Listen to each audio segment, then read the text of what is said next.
What's the word, YouTube? Back with another one, doing an update on the Z71. Now, if you seen the last video, you seen that I bought a 2007 Chevy Tahoe Z71 sight unseen. Everything was good with it until today. It broke down on me. I was riding along on the expressway. Then all of a sudden, one of the springs popped off. I think it rusted out, no big deal. So I'm going to ride up here to AutoZone, grab 2 KYB shocks, the gas adjust. I'll leave a link in the description for it if you're interested in getting them for your Chevy Tahoe. So, no big deal. Got to do the days of work.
Alright, we all finished up, got both sides on, looking good. Just 3 bolts at the top. It was 2 at the bottom on each side, so it wasn't too bad. Probably took me about an hour and a half. I knocked it out pretty quick. So she about ready to get back on the road, man. I checked over everything else, checked the control arms, tire rods, little shit like that. Everything else looked good. So I'm gonna throw the tire on, man, take this thing home and get her washed up. She need a good bath, man. She been through a lot. Rough day for her and rough day for me, shit. Okay, so I finally made it home. Everything was good. The ride was much better. 10 times better if you ask me. The KYB shocks, I would say, man, they worth every penny. So I'm going to go ahead and do the rear too. Same KYB shocks. I'll leave a link in the description if you're interested in putting them on your Tahoe. One thing I could say about the Z71 that I got, it doesn't come with the air shock suspension, so that's good. Usually it's the Cadillac Escalade, the Chevy Tahoe, the LTZ, and the Yukon Denali.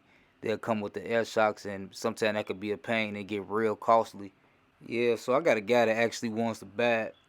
More than likely, I'm going to let him get it. I don't want to sell it, but I'm in the game to sell cars, so I got to let it go. He made me an offer I can't refuse. The part that's kind of sucks is that I had ordered some 24-inch replica wheels, ordered the tail lights, the headlights. I want to do the exhaust, so everything I ordered, I let him know already. We added that into the price, so and the offer he made me, I can't refuse. I hate to let it go. You know, I love the Tahoes, the Z71s, and this generation. The the before generation Z71s, the generations after the Z71s, like even up to the new one, the 2021. Man, that thing is beautiful. So it's like I'm in love with Tahoes. Not even just Tahoes, Yukons, Escalades, the whole GM trucks, Silverados, which I have too, by the way. And I just love everything about them, from the 5.3 to 6.2. The transmissions. Sometimes they could be a little iffy, like the 4L60. It'll go out sometimes, but the Vortex, the 5.3, very strong motor. The 6.2 is a strong motor, so always kind of been in love with General Motors trucks. Yeah, they'll easily last 200,000 miles, no problem, as long as you do the basic maintenance that it needs. Very good cars, very dependable in the snow. 4-wheel drive kicks in. I done seen Tahoes like have 250 on them, 300,000 miles, still run strong. That's why I always had a special spot for them in my heart. So, but when somebody comes with the money, we gotta make a sale, gotta pay bills. So we'll run across some different ones and maybe even work our way up to 2016 Tahoe, maybe the 2016 Escalade. I also got the Vet in there that we can film content with. So we'll keep the ball running, man. It's not gonna stop just because of one car. We got different cars to show, and I appreciate y'all watching, man. Thanks a lot. I'll keep the content coming. Promise to be a little bit faster. I know I could be slow like a turtle sometimes when it comes to filming this content, but I'm gonna do better. Peace and love. Subscribe. Enjoy y'all day.